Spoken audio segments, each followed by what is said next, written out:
So today we're going to take a look at what to do after a 12-week challenge. We're going to look into some clients here that I see the most successful over a long period of time. So we're talking 2, 3, 4 years. And I've pulled habits which I've observed that have helped keep them on track and keep them consistent over a longer period of time. Okay, so after that 12 weeks, continuing to make it part of your lifestyle. Okay, so all of us have different situations. Some of us have to wake up, take the dog for a walk. Others are waking up, getting 3 kids ready for the day, doing the school drop-off, keeping the house and the family intact so that when they come back at night, everything can run smoothly. Other of us are getting up at 5 o'clock in the morning, working a big 12-hour shift, coming home late at night. So everyone's got different situations, okay? You can either use that as an excuse, or you can use that and plan around that to get the most out of your health and out of your fitness, so you're actually getting it working for you. So let's look into 4 habits that successful clients do day to day which keeps them consistent long term.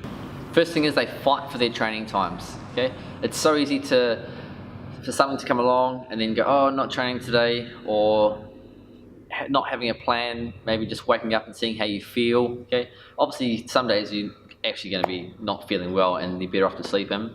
But a lot of the times, if you push out and push through that, you're going to go to the gym, get a really good session, and feel really good for the whole day after that. So have your sessions planned, book them in, whatever you need to do, and then fight to keep that time so that way you can go to that session, go out to the beach for a walk, go for a run in the park, whatever you're doing, going for a surf. Fight for that time where you're going to put your health first. Number 2, focus on mobility. Okay, now it seems very simple and a lot of people don't like it, but stretching and moving freely is going to keep you injury free, which will then allow you to train long term. Okay, if you don't keep your body mobile, it's going to stop you somewhere down the track. You're going to get lower back pain, you're going to bust your knees. Okay, if you don't look after increasing your flexibility through your hamstrings or your calves or your shoulders, wherever your tight areas are, one day that's going to stop you, and that could put you out for a year or 2 years of training. Yeah, so you might decide that you're going to start running but your body's really tight, then you're going to pull a calf muscle. You might come to the gym and start squatting but your lower back's not ready for it. So it's so important to focus on flexibility, not just for the now, but for the next 20, 30, 40, 50 years of your life. Okay, that's where you're going to see the fruit of that. So focus on coming to the gym, or before you go for a surf, warming up the body properly, doing your 3 or 4 stretches that make you feel better. That's going to allow you then to stay injury free so you can train long term. Okay, so it's just getting rid of that roadblock that could possibly happen down the track. Number 3, my favorite, learn how to cook.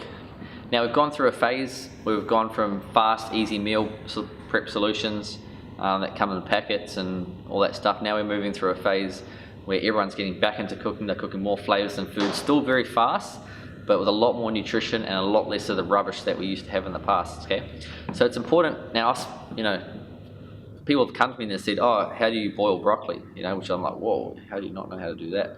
But some of us just don't know how to cook, whether our parents haven't shown us or we've just gotten out of habits and forgotten.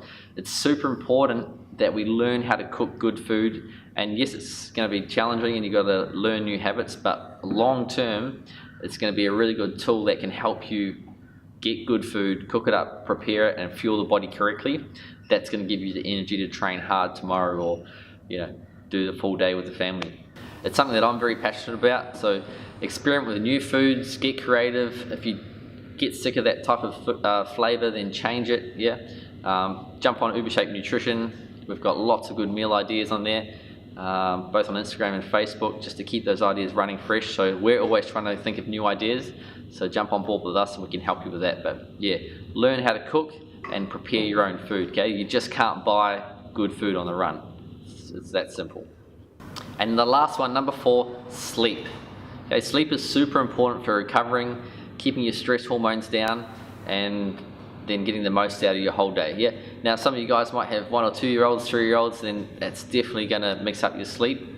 So that's just a stage of your life that you're going through.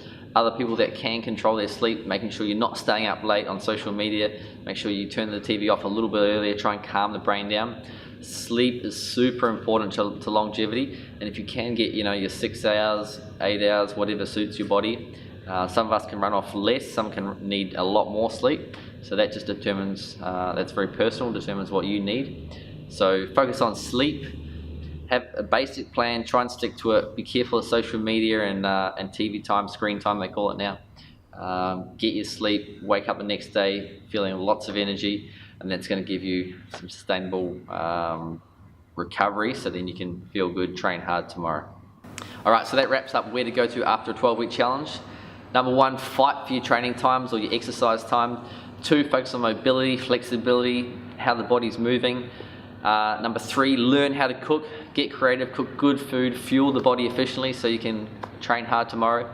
And number 3, sleep and recover, okay, which will also give you a clear brain and recovery so you can do your best tomorrow. So I hope that helps you move on from a 12-week challenge, create some good habits, and yeah, fight to succeed.